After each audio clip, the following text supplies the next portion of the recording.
నమస్తే. ఈరోజు మనతో చాలా విశిష్టమైన వ్యక్తి ఉన్నారు. 2 తెలుగు రాష్ట్రాలకి సంబంధించిన మెగా ఫ్యామిలీ అందరికీ ఈరోజు పండగ కానుంది. ఆవిడెవరో కాదు, ముద్దుగా అందరూ అంజనమ్మ అని పిలుచుకునే మన చిరంజీవి గారి తల్లిగారైన అంజనాదేవి గారు. అమ్మ నమస్తే. నమస్తే అండి. అమ్మ సినీ కళామ తల్లికి 3 స్టార్స్ని ఇచ్చారు. అదేవిధంగా 6 మళ్ళీ యువతరాన్ని ఇచ్చారు.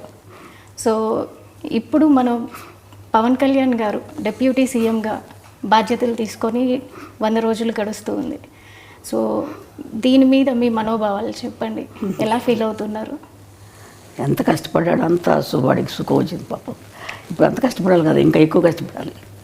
ఇదివరకు అంతా కష్టపడ్డాడు, ఇప్పుడు ఇంకా ఎక్కువ బాధ్యత తీసుకొని బాధ్యత ఎక్కువైంది ఇప్పుడు వాడికి.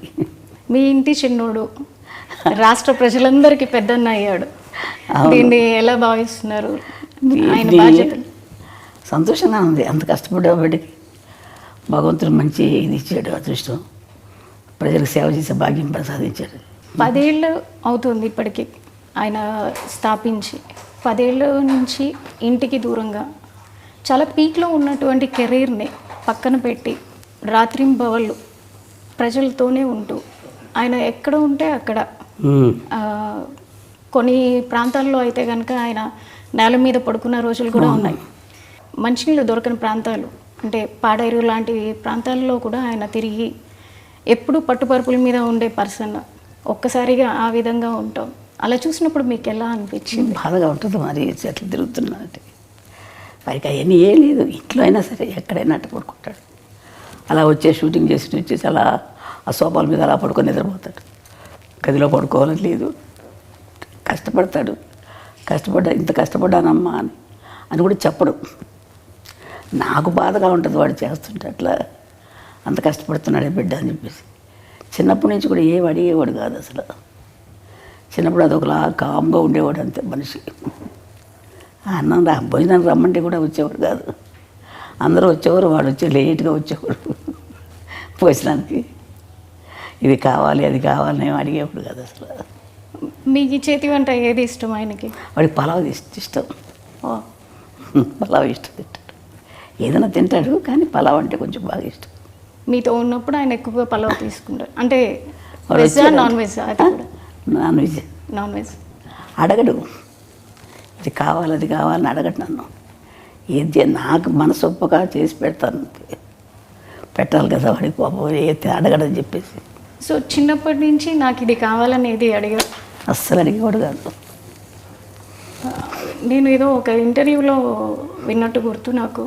చిన్నప్పుడు ఏదో టీవీఎస్ అడిగాను, కొనిపెట్టలేదు, అందుకే ఇప్పుడు కంటిన్యూస్గా నేను బైకులు కొంటున్నాను అని. నిజమేనా? నాకు జ్ఞాపకం లేదు అసలు. ఈ మధ్యకాలంలో చూసుకుంటే ఎక్కువగా నరసింహస్వామి క్షేత్ర దర్శనలు, వారాహి దీక్షలు, అంటే అందరూ బాగుండాలని. అలాగే మొన్న వెంకటేశ్వర స్వామి క్షేత్రంలో జరిగిన లడ్డు వ్యవహారంలో కూడా దానికి ప్రక్షాళనగా ఆయనే ముందుగా ఒక దీక్షని శ్రీకారం చుట్టారు. ఈరోజు 11 రోజులు దీక్ష చేస్తున్నారు. సో దీనిపై మీరు ఏమంటారు? సంతోషంగా చేయటం మంచిదే కదమ్మా. అంత అదృష్టం కదా ఆయన. వెంకటేశ్వర స్వామి దీక్ష తీసుకున్నాడంటే వాడికి ఎప్పుడైనా ఇట్లా దీక్షలు తీసుకోవడం అలవాటు అయిపోయింది. చిన్నప్పటి నుంచి కూడా అయ్యప్ప స్వామి మాల వేసుకుంటాడు. నాకు నేను వెళ్దామంటే ఒకసారి నేను వెళ్ళాలి నాన్న అని చెప్పంటే నా కోసం అయ్యప్ప స్వామి మాల వేసుకున్నాడు. దర్శనం చేసుకొని వచ్చాము. వాడికి ఎప్పుడు చేసుకోవాలన్నా ఇష్టం పాప మా పైకి. సో చిన్నప్పటి నుంచి ఆయనకి దైవభక్తి. అలాగని దేవుడి దగ్గర ఊరికి దండాలు పెట్టేసి పూజలు ఏం చేసేవాడు కాదు. వాళ్ళ నాన్నగారు పూజ చేసినా కానీ ఏదో కాస్త ప్రసాదం తీసుకునేవాడు తప్ప వాడందరికీ వాడు ఎక్కువ పూజలు చేసేవాడు కాదు. ఇప్పుడు కొంచెం పెద్ద అయ్యాక తను పూజ చేసుకుంటున్నాడు. యోగ నరసింహస్వామి గుడి అని విన్నాము. పవన్ గారి అన్నప్రసన్న కూడా అక్కడే జరిగిందని. అక్కడే జరిగింది. దానికి సంబంధించి వివరాలు చెప్తారా? మేము తిరుపతి దర్శనానికి వెళ్ళాం. నేను మా వారు మిగతా పిల్లలందరూ తీసుకొని వెళ్ళాను. వెళ్తే అప్పుడు 6 నెలలు కరెక్ట్గా జరిగింది. ఆ రోజుకి వచ్చింది. 6 నెలలు వచ్చింది కదా, ఇక్కడే అన్నప్రాసన చేసేద్దాం అనిపించింది నాకు మనసులో. ఆయన దగ్గర ఎప్పుడూ ఒక కత్తి ఉంటుంది. ఈయన పోలీస్ ఆయన కదా, కొంచెం పోలీస్ డిపార్ట్మెంట్. అందుకే ఇంత చిన్న కత్తి ఉంటుంది. ఆ కత్తి పెట్టి ఏదో పుస్తకాలు ఉంటే పెట్టి దేవుడి ప్రసాదం ఇచ్చారు. వెంకటేశ్వర ప్రసాదం. ఆ ప్రసాదం పెట్టి అక్కడే యోగ నరసింహస్వామి దగ్గర పడుకోబెట్టేసి చేశాను. చూసి పడుకోబెట్టి ఇక్కడ చేసేద్దామంటే అని ఉన్నాను ఆయనతోటి, మా వారితోటి. ఇంకా అంతకంటే అదృష్టం ఏముందిలే అని చెప్పి వాళ్ళకి చేశాను. చేస్తే ఆయన కత్తి పుట్టుకున్నాడు. తర్వాత పెన్ తీసుకున్నాడు. ఓకే, అంతే. సో దాన్ని ఎలా చూస్తారు మీరు? కత్తి పట్టుకున్నవారు కాబట్టి దాన్ని మీరు ఎలా భావించారు ఆ రోజున? ఏం భావించాను, చాలా కోపంతో వచ్చిపోతాడు పిల్లడు, ఏదో ప్రజలకి ఏదో చేస్తాడని చెప్పి అనుకున్నాను నేను. అంటే అప్పుడే ఊహించారు మీరు? కత్తి ఏదో చేస్తున్నాడు, కత్తి పట్టుకున్నాడు, ఏదో చేస్తాడు అనుకున్నాను. మరి పెన్ను పట్టుకున్న దానికి ఏమనుకున్నారు? అది చదువు తక్కువే వస్తుంది అనుకున్నాను. పెన్ను పట్టుకు వెనక రెండోసారి కదా చదువు. ఇది కష్టపడి పని చేస్తాడు, ప్రజల కోసం చేస్తాడు, ఏదైనా చేస్తాడు అనుకునేదని. కోపంగా అందరినీ రక్షించడానికి చేస్తాడు అనుకున్నాను. అంటే వాళ్ళ నాన్నగారు బాగా తిరుగుతారండి. ఆయన కూడా పోలీస్ డిపార్ట్మెంట్ కదా, ఆయన బుద్ధులన్నీ ఉన్నాయి ఆయనకి, ఆయన గుణాలే ఉన్నాయి ఈయన కూడా. కొంచెం తిరగటం, కోపం అన్నీ ఉన్నాయి. ఆయన కూడా అట్లా తిరిగేవారు. ఆయన ప్రభావం ఆయన మీద చిన్నప్పటి నుంచి ఉండేదా? చిన్నప్పటి నుంచి వాళ్ళ నాన్నగారితో బాగా ఎక్కువ ఉండేవాడు. అటాచ్మెంట్ ఎక్కువ. లాస్ట్ కదా వాళ్ళ నాన్నగారు లాగా ఉంటాడు బుద్ధిగా. ఎక్కువ తిండి గురించి కానీ ఎక్కువ మాట్లాడు, మితంగా మాట్లాడతాడు, మితభాషి. అందుకని వాళ్ళ నాన్నకి ఇష్టం ఎక్కువ కంటే ఎక్కువ. అంటే అలాగని వాడి మీద లేకుండా లేదు, వీడు కొంచెం కామ్గా ఉంటాడు. ఇంట్లో కూడా ఎవరితో ఎక్కువ మాట్లాడేవాడు కాదు. మాట్లాడితే మా చిన్నమ్మాయి, లాస్ట్ అమ్మాయి కొంచెం దగ్గర, అందుకని దాంతో మాట్లాడేవాడు ఎక్కువ. చిన్నప్పటి నుంచి పవన్ కళ్యాణ్ గారు పుస్తకాలు ఎక్కువగా చదువుతూ ఉండేవాళ్ళ? ఎక్కువ స్కూల్కి వెళ్ళేది ఒకరు లేదు. కొంచెం ఇంటర్మీడియట్ 10th క్లాస్కి 8th క్లాస్కి వచ్చేటప్పుడు వాళ్ళ అన్నయ్య క్లాస్ మేము లైబ్రరీ ఉంటే బుక్స్ లైబ్రరీ, ఆ బుక్స్ చదువుకుంటూ ఉండేవాడు. ఎక్కువ చదివేవాడు. ఎందుకు ఎక్కడికి వెళ్తే చదువుతున్నానమ్మా అనుకునేవాడు, అనేవాడు అంతే. ఆ తర్వాత పెద్దయ్యకు కూడా అదే బుక్స్ అదే చదువుతుంది, అదే అలవాటు వచ్చేసింది. ఇప్పటికి కూడా పుస్తకాలు ఇంట్లో పెట్టుకొని, చాలా పెద్ద పెద్ద పుస్తకాలు. వాళ్ళ నాన్నగారు కొంచెం చదివేవారు పుస్తకాలు. అవి వాళ్ళ నాన్నయ్య అలవాటు అయిపోయి బాగా అయ్యి అది ఎక్కువ చదువుతూ ఉంటాడు. తర్వాత నాకు తెలియదు ఎన్ని పుస్తకాలు ఉన్నాయి. మొన్న చూస్తే నేను ఇంట్లో ఇన్ని పుస్తకాలు ఉన్నాయి, ఎక్కడ అవన్నీ చదివి అందుకని ఇంత ఇది వచ్చిందేమో వీడికి ఆలోచన అనుకున్నాను నేను. చిన్నప్పుడే అనుకున్నారా పెద్దయ్యాక ఏమవుతారు అనేది? నేను అంత ఆలోచించలేదమ్మా, ఊహించలేదు. ఇలా అవుతారని అయితే అస్సలు అనుకోలేదమ్మా. నేను ఎవరి గురించి నేనేమో అనుకోను. వాళ్ళ అదృష్టాలను బట్టి జరుగుతుంటుందమ్మా. ఇంట్లో ఎక్కువ ఎవరితో అటాచ్మెంట్ ఉంటుంది? చిరంజీవి గారితో. ఆయన చిన్నప్పుడు వాళ్ళ అన్నయ్య బాగా దగ్గర తీసి, చిన్నపిల్లడప్పుడు ఎక్కువ, ఈ చిన్నప్పుడు కదా ఆయన ఎత్తుకొని ఫోటోలు తీసుకోవడం, వాళ్ళ అన్నయ్య తమ్ముడిని చాలా జాగ్రత్త బాగా చూసుకునేవాడు. తమ్ముడు అంటే పెద్ద ఆయన. అట్లాగే పెద్ద అయినా కానీ వాళ్ళ అన్నయ్య వదిన ఇప్పటికీ వాళ్ళ అన్నయ్య వదినతో అంటే మేము నెల్లూరులో ఉండేవాళ్ళం. మా వారికి జాబ్ అక్కడ. ఇంకా అందుకని మాకు ట్రాన్స్ఫర్లు అయ్యాయి. అందుకని పిల్లలు చదువులు సరిగ్గా ఉండవని చెప్పేసి నేను తీసుకెళ్ళిపోతానమ్మా అన్నాడు మా పెద్ద అబ్బాయి. కళ్యాణ్ బాబుని తీసుకెళ్తాను, అక్కడ చదివిస్తానని. అందుకని పంపించాను మెడ్రాస్కి.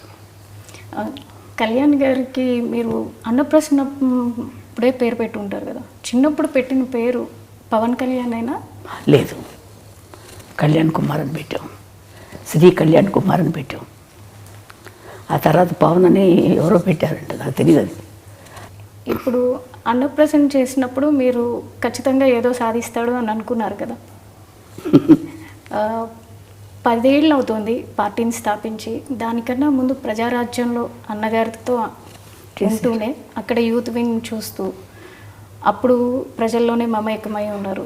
అప్పటికే ఆయన సినిమాల్లో ఒక చేస్తున్నారు, కొంచెం ఎదుగుతూ ఉన్నారు. అంటే మళ్ళీ పార్టీల వైపు మొగ్గుతున్నప్పుడు మీరు ఎలా భావించారు? నాకు ఎందుకు ఈ పార్టీలు మనకి సినిమాల్లో చేసుకుంటే బాగుంటుంది కదా అనిపించింది నాకు. అనిపించిన వాడి ఇష్టం, మనం ఏం చెప్పగలం. అవి చేస్తానమ్మా, ఇది చేస్తానని. సో మీరు వాదించారా అప్పట్లో? వాదించలేదు, నేను ఎక్కువ వాదించను అసలు. వాడి ఇష్టం, వాళ్ళు పెద్దవాళ్ళు అయిపోయారు, వాళ్ళ ఆలోచనలు వాళ్ళకు ఉంటాయి కదా. మనకు పెద్ద నాలెడ్జ్ ఉంటుంది, వాళ్ళకున్నంత ఉండదు కదా మనకి మాకు అని చెప్పి నేనేం ఎక్కువ వాదించేదాన్ని కదా. అడిగేదాన్ని, నాన్న సినిమాలు చేసుకోకూడదా, ఎందుకు ఇది మనకి ఇదంటే, ఏం లేదమ్మా అది ఇది అన్నీ చేసుకుంటాను. సో కొన్ని ఇంటర్వ్యూల్లో చిరంజీవి గారు కూడా ఒకానొక టైంలో ఏమైపోతాడో, కళ్యాణ్ గారు ఎక్కువగా పుస్తకాలు చదవడం, ఎక్కడన్నా ఏదైనా చిన్న అన్యాయం జరిగినా దాని వైపు ఆయన మొగ్గు చూపడం, ముందు దూకుతాడు దాన్ని.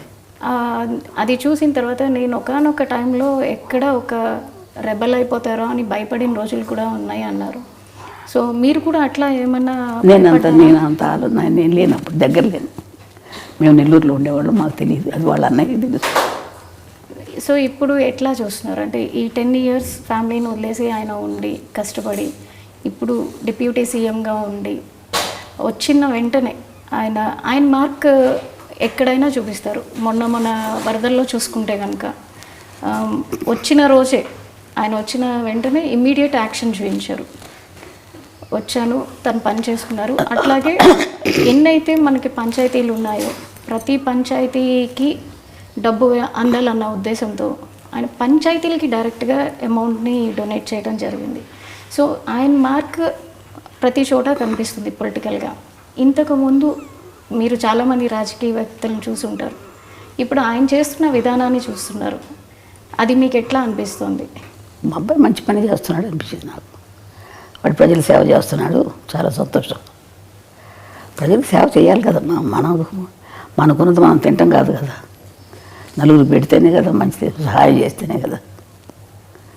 అంతే, ఎంతసేపు ఇంకా మనం ఉంది కదా అని మనమే తినేస్తూ ఉంటే వాళ్ళకి సహాయం లేకుండా ఎంతమంది అల్లాడుతున్నారు జనాలు పాపం.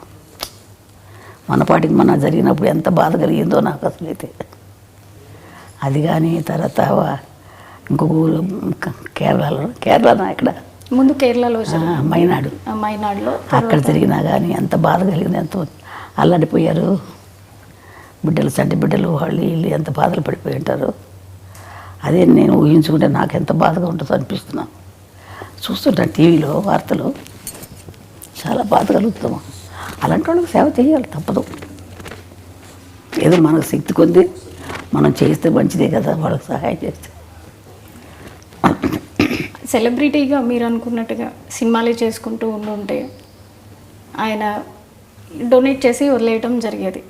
కానీ క్షేత్రస్థాయిలో ఆయనే ఉండి పొలిటీషియన్ అయ్యాక క్షేత్రస్థాయిలో ప్రతి ఒక్కరికి దగ్గరుండి ఆయనే ప్రతిదీ అందేలా చూసుకుంటున్నారు. సో ఈ విధానాన్ని మీరు ఎలా చూస్తారు? మంచి విధానం కదా మాది, వాటికి చేసేది మంచి విధానం. అందరికీ కూడా సర్దుకుంటాం, అందరికి సహాయం చేయటం అనేది అంత కలిసి అంత బుద్ధి పుట్టాలి కదా చేయటానికి, అంత ఆలోచన రావాలి కదా. మంచిదే కదా మా చేసే బుద్ధి ఉంది. వాళ్ళ నాన్నగారికి కూడా ఉంది కొంచెం బుద్ధి, సేవ చేసే బుద్ధి. కళ్యాణ్ గారి ప్రస్థానం చూసుకుంటే అటు కెరీర్ వైజ్ కానీ ఇటు పొలిటికల్గా కానీ ఆయన మీద వాళ్ళ తండ్రి గారి ప్రభావం ఎక్కువ ఉందనుకుంటున్నారా, లేదా ఇంకెవరైనా ప్రేరేపణ ఉంది అని? ఇంకేం లేదు, వాళ్ళ నాన్నగారి ప్రభావం ఎక్కువ ఉంది. ఆయన ఇట్లాగే దాన ధర్మాలు చేసి సహాయం చేసేవారు, అందరికీ చేసేవారు. అదే బుద్ధి ఈయనకి కూడా ఇచ్చింది కొంచెం. అంటే అందరికి ముగ్గురికి ఉంది కొంచెం. ఈయన ఎక్కువ రాజకీయాలు ఉండబట్టి ఎక్కువగా కలిగేసుకుంటారు. సినిమా ఫీల్డ్లో ఉండగా కూడా అందరికీ సహాయం చేసేవాడు, సినిమాలో యాక్ట్ చేసేటప్పుడు కూడా. ఇప్పుడు మీరు డిప్యూటీ సీఎంగా మీ అబ్బాయిని చూస్తున్నారు, తర్వాత నెక్స్ట్ ఇంకేమన్నా ఎదగాలని అనుకుంటున్నారా? ఏ స్థాయిలో మీ అబ్బాయిని చూడాలనుకుంటున్నారు? నేను అంత ఆశ లేదమ్మా నాకు, నేను అంత ఆశపడలేదు, అంత ఆలోచించలేదు. దేవుడు ఎలా చేస్తారో జరుగుతుంది అంతే. అంటే నేషనల్ వైడ్గా కూడా ఆయన మార్క్ పొలిటీషియన్గా మిగతా పొలిటీషియన్తో కంపేర్ చేసుకుంటే కనుక కళ్యాణ్ బాబు గారు వెళ్తున్న విధానం కావచ్చు, అటు డివోషనల్గా కావచ్చు, బీజేపీతో అలయన్స్ అవటం వల్ల కావచ్చు, ప్రతి ఒక్కరిలోనూ ఒక చైతన్యం వస్తుంది. సో ఆయన నేషనల్ లీడర్గా ఎదగాలని మీరు కూడా అందరితో పాటు ఆశిస్తున్నారు అనుకుంటా. వాడు ఇప్పుడు అనుకోలేదు కదా ఇలా డిప్యూటీ సీఎం అవుతాడు, అదే అలా జరుగుతుంది, ఆటోమేటిక్గా అవి జరుగుతాయి అట్లా. అంతే కదా, మనం ఆలోచించేది కొద్దిగా జరగవు కదా. దేవుడు ఎట్లా చేసుకుంటారు, భగవంతుడు ఎట్లా చేస్తాడు అట్లా చెప్తాడు. పవన్ కళ్యాణ్ గారు వారి తండ్రి గారైన వెంకట్రావు గారి నుంచి చాలా వరకు ఆయన బుద్ధులే క్యారీ ఫార్వర్డ్ అయినాయి అని మీరు చెప్పారు. అదేవిధంగా ఆయన వెళ్ళే పద్ధతిలోనే కళ్యాణ్ గారు కూడా ఎక్కువగా వెళ్తూ ఉంటారు. కళ్యాణ్ గారికి చిన్నప్పుడు వారి తండ్రితో ఏ విధమైనటువంటి బాండింగ్ ఉండేది? ఎక్కువ ఆయనతోటి బాగానే ఉండేవాడు. చిన్నప్పుడు కొంచెం పట్టుదల ఎక్కువైంది పిల్లడికి. ఏదైనా సరే నాకు ఇది కావాలంటే కావాలంతే, చెయ్యాలనుకుంటే చేస్తాడు.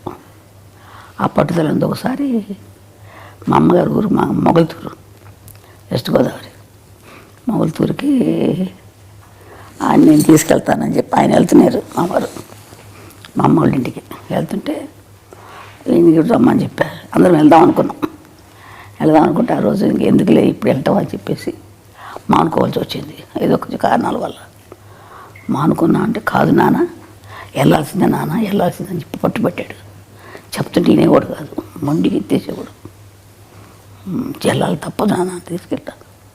వద్దురా నాన్న తర్వాత వెళ్దాం మనం అంటే ఇన్నే వచ్చి అమ్మ కొట్టారు. కొట్టిన తర్వాత అప్పుడు మానేశాడు. పట్టుదల ఎక్కువ చిన్నప్పటి నుంచి కూడా. ఇది చెయ్యాలంటే చేసేసేవాడు అంతే. మరి మా ఫోన్లే ఎందుకు లేదా నువ్వు ఊరుకోడు. ఇప్పుడు అదే పట్టుదల వచ్చింది అడిగి, ఏదైనా చేయాలని కూడా చేస్తాడు. అదే పట్టుదల ఇప్పుడు ఈ స్థాయికి రావడానికి కారణమవుతుందని మేము కూడా అంతే నమ్ముతున్నాం. ఇప్పుడు చంద్రబాబు నాయుడు గారు జైల్లో ఉన్నప్పుడు కూడా ఆయన ఫ్లైట్లో రానినప్పుడు బై రోడ్ వచ్చారు. బై రోడ్ ఆపినప్పుడు కూడా ఆయన అక్కడే రోడ్డు మీద పడుకున్నప్పుడు చాలా బాధ కలిగిందమ్మా.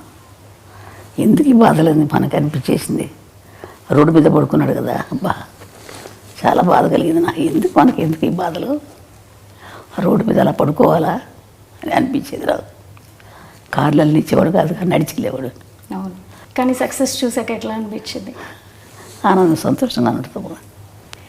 అవన్నీ వాడి కష్టానికి తగ్గ ఫలితం జరిగింది. భగవంతుడు మంచి ఫలితం ఇచ్చాడు అని చెప్పి అనుకుంటాడు. వాడు కష్టపడ్డాడు, మంచి జీవితం ఇచ్చారు. వాడు ఇప్పుడు ఇంకా ఎక్కువ కష్టం ఇచ్చాడు. అప్పుడు కంటే ఎక్కువ కష్టం బాధ్యతే కదా, ఎక్కువ బాధ్యతే కదా. మీరు ఇంకా పవన్ కళ్యాణ్ గారు ఉన్నత శిఖరాలకి వెళ్ళాలని కోరుకుంటున్నారు కదా. ఎవరికైనా ఏ తల్లిదైనా మంచి వృద్ధిలోకి రావాలని ఉంటుంది కదమ్మా. ఏ తల్లిదండ్రులైనా కోరుకుంటారు కదా బిడ్డలు మంచి వృద్ధిలోకి రావాలి. అదేవిధంగా నాకు కూడా ఉంది, బిడ్డలు మంచి వృద్ధిలోకి రావాలి, బాగుండాలని. అదే నేను కూడా కోరుకుంటున్నాను ఆ విధంగా. నేను సరే అమ్మా, థ్యాంక్ యూ సో మచ్. మీ సమయాన్ని మాకు ఇచ్చి తల్లి పవన్ కళ్యాణ్ గారి గురించి తెలియని విషయాలన్నీ మాకు తెలియజేసినందుకు ధన్యవాదాలు. సరే తల్లి.